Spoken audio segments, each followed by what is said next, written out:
Hello friends, my name is Matt Brunton. Quick one for you today, coming from here in the north of England. I want to talk to you about the 3 stages of brand loyalty. I've been thinking about this for a little while, but I'm going to give it to you quick sharp. So here we go. Number 1, the first stage of brand loyalty is utility. People are loyal to something because of how it works. Now, these principles are going to be really helpful for your business, your organization, whatever it is you're doing. We all want that brand loyalty.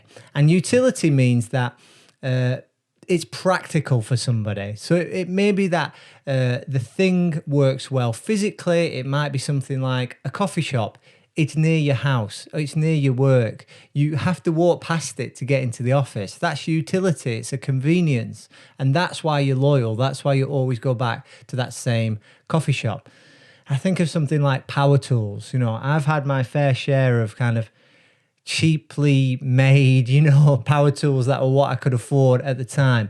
But when you get something that is high quality, and it just goes like a knife through butter, you think, where has this been all my life? Am I right? This isn't just a dad thing, is it? You're with me. And for you, it could be the technology that you use. It could be anything that just makes it practical. It's the closest one to you. Utility. Why did I send my son to the football team that he plays for? Because it's the nearest one to where we live. So utility is the first stage of brand loyalty. But if you want to move beyond that, the second stage of brand loyalty is community. I'm loyal to this brand, not just because of how it works for me, but because I'm part of something. And by being part of that community, I get the benefits of that community, as well as whatever is tangible and whatever utilitarian value there is in the product or service or organization.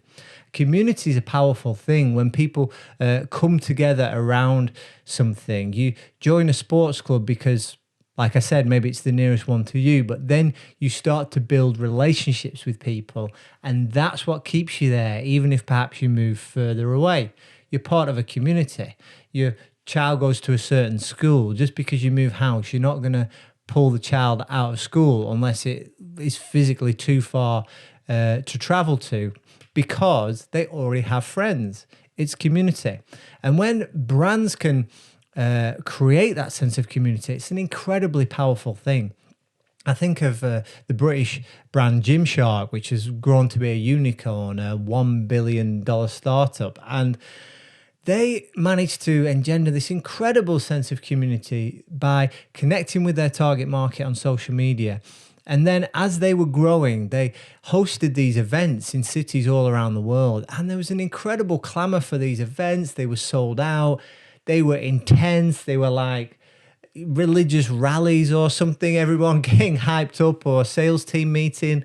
And people bought into this. They created these raving fans. And there's a sense of some things that you have a community with somebody by wearing it. Some brands kind of, you see them everywhere. You see somebody else wearing that same sportswear brand. It doesn't mean anything, but maybe, let's say you play a musical instrument and you see somebody wearing a Fender t-shirt, and you might talk to them. You might stop them and say, do you play guitar?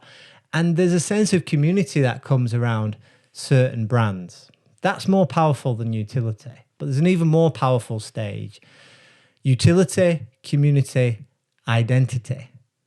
Identity is a stronger stage. That says, I'm loyal to this brand because it's part of who I am. It says something about me. And when we tell the story of ourselves to others and to ourselves, the story of who we are, the brand is part of that. You see this in things like religion.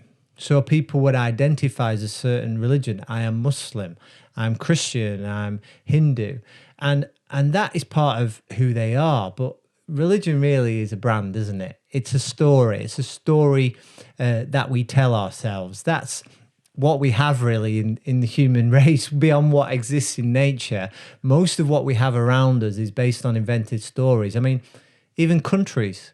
I mean, what is a country? It's just a brand, isn't it? I mean, we drew these lines on the map. It's the collective story that makes the country. And people buy into that and say, I am English, I am Austrian, I am Belgian, I am American, I am Brazilian. It's just a story that we tell ourselves, but it's such a powerful one that for a lot of people, it's identity. There's a sense of loyalty and identity in that brand. It's something that happens even with consumer brands, as we talked about, that people might identify themselves as choosing one thing over another, even like Mac over PC or Fender over Gibson or whatever it is in your hobby, in your interest, in your work, in the thing that you're into. There's some sort of where it transcends community and becomes about identity. It comes about our own story. I think of the football teams that people support. You know, you can't change that. Your team is your team, and it is your identity. It's something that you tell in the story of who you are. So I hope that's been helpful to you. Let me know if it has in the comments. If you have a brand for your business, your organization, you might want to think about where you're at. You need utility first of all. Does it work for people? And then are you building community around that? And is it so powerful that it becomes part of people's identity?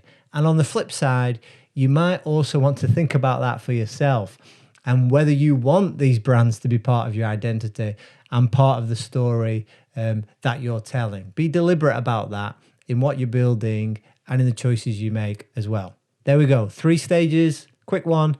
Hope that was helpful. Talk to you soon.